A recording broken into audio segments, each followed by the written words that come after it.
Bismillahirrahmanirrahim. Assalamualaikum warahmatullahi wabarakatuh. Hamdan wa syukran lillah.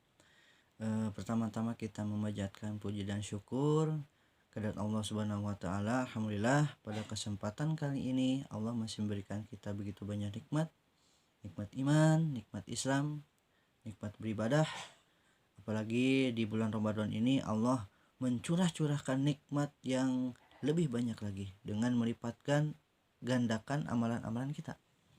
Salawat serta salam selalu kita curahkan, kita limpahkan kepada baginda Nabi besar Muhammad Sallallahu Alaihi Wasallam, kepada keluarganya, kepada para sahabatnya, kepada para tabiin, tabiin dan umatnya hingga akhir zaman. Sebelumnya saya menyapa kepada kakak-kakak guru, kakak ustadz dan adik-adik yang berada di grup ini. Semoga berada dalam lindungan dan rahmat Allah, berkah buat kita semua. Nah, yang akan saya sharingkan pada kesempatan kali ini adalah menjadi pemimpin, ya. Kita mengerti bersama bahwa kita itu pemimpin, ya. Minimal mimpin diri sendiri, baik laki-laki maupun perempuan. Laki-laki nanti akan membangun keluarga dan menjadi pemimpin keluarga. Begitupun wanita akan menjadi pemimpin. Oh, kok jadi kontradiksi begini ya? Oh, tidak. Maksudnya ada pembagian. Ada bagian dari wanita yang memimpin. Ada bagian laki-laki juga yang memimpin. Tapi memang keseluruhan pemimpin yang ada lebih di atas adalah laki-laki. Nah, berbicara terkait pemimpin ini, membangun keluarga ini, kalau yang saya pahami saat ini belum ada sekolah yang khusus, ya. Belum ada misalnya dokter ahli pemimpin, dokter ahli rumah tangga, belum ada, ya.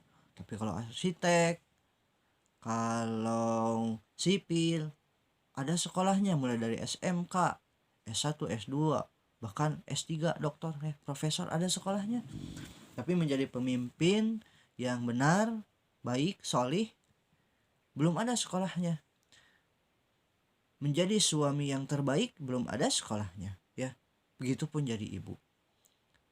Mungkin kita akan kecewa, akan marah ketika ada dokter yang dia malpraktek, melakukan praktek yang ilegal, gitu ya. Nah, kita tidak menyadari bahwa kita juga bisa menjadi pemimpin yang malpraktek. Suami malpraktek, istri malpraktek, ya. Bahkan bujangan juga bisa jadi malpraktek, ya, kalau tidak tahu ilmunya. Maka man arada dunya fa'alaihi bil ilmi, man aradal akhirah fa'alaihi bil ilmi, wa man aradahuma fa'alaihi bil ilmi. Ingin bahagia dunia harus berilmu. Ingin bahagia akhirat berilmu. Ingin keduanya maka harus dengan ilmu. Bahkan dalam Islam itu kita wajib berilmu, gitu ya. Dari mulai boyan sampai liang lahat. Nah, terus apa saja sih kiat-kiat menjadi pemimpin? Pasti banyak lah, semua juga sudah menyampaikan, gitu ya. Orang-orang yang di bidangnya sudah menyampaikan. Namun di sini, ya, saya akan sharing terkhusus bagi adik-adik, gitu ya. Dan umumnya bagi pemirsa yang menyaksikan tayangan ini. Hal yang pertama, sebagai orang beriman, sebagai orang Islam, maka untuk menjadi pemimpin dan nanti akan membangun keluarga adalah belajar kembali Islam secara keseluruhan. Jangan belajar setengah-setengah, harus semuanya, gitu ya. Islam kan mengajarkan dan dicontohkan oleh Rasulullah SAW dari bangun tidur sampai tidur lagi, ada contohnya. Ketika sendawa, begitu ya. Nah, Islam mengajarkan untuk hamdalah, gitu ya. Karena apapun aktivitas kita sebetulnya tidak bisa kita dengan diri sendiri, pasti perlu pertolongan Allah. La haula wala quwata illa billah. Tiada daya dan upaya melainkan dengan pertolongan Allah. Bahkan sholat sekalipun, gitu ya. Maka pas adzan, hayya 'alas shalah, kita jawab apa? Hayya 'alas shalah lagi? Tidak, ya. Tapi kita jawab la haula wala quwata illa billah, ya. Marilah kita sholat. Nah, tidak ada daya dan upaya melainkan dengan pertolongan Allah. Ingin menang, hayya 'alal falah, mari menuju kemenangan. Kita jawabnya apa? Apakah hayya 'alal falah lagi? Oh, bukan kan? Tapi la haula wala quwata illa billah. Tidak ada daya dan upaya melainkan dengan pertolongan Allah. Jadi, pertama, menjadi pemimpin dan membangun keluarga harus belajar Islam. Islam mengajarkan bagaimana menasehati diri sendiri juga orang lain, gitu ya. Wa tawassaw bil haq wa tawassaw bis sabr. Ketika kita menasihati dalam kebenaran, kita harus sabar, gitu ya. Menyampaikan nasihat tidak bisa dengan emosi, ya, atau pendapat kita sendiri, tapi harus memperbanyak qala Allah Ta'ala, qala Rasulullah, gitu ya. Kembali belajar Islam, ya.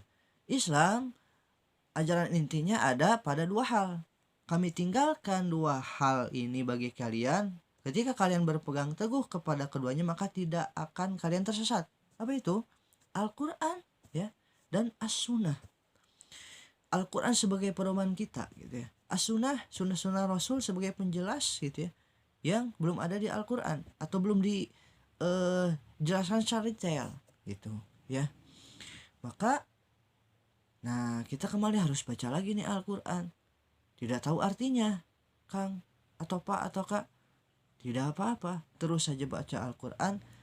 Maka lama-kelamaan akan menjadi obat, ya, penenang hati.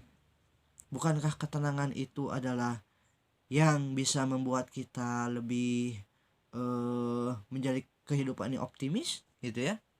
Dan ketenangan itu berada di dalam ridho Allah, gitu ya. Ketenangan itu didapat dari ketaatan kepada Allah. Maka kita harus pertama belajar lagi Islam, kedua Al-Quran dan As-Sunnah, dan kita jangan berhenti belajar, terus belajar, gitu ya. Yang ketiga berarti ya,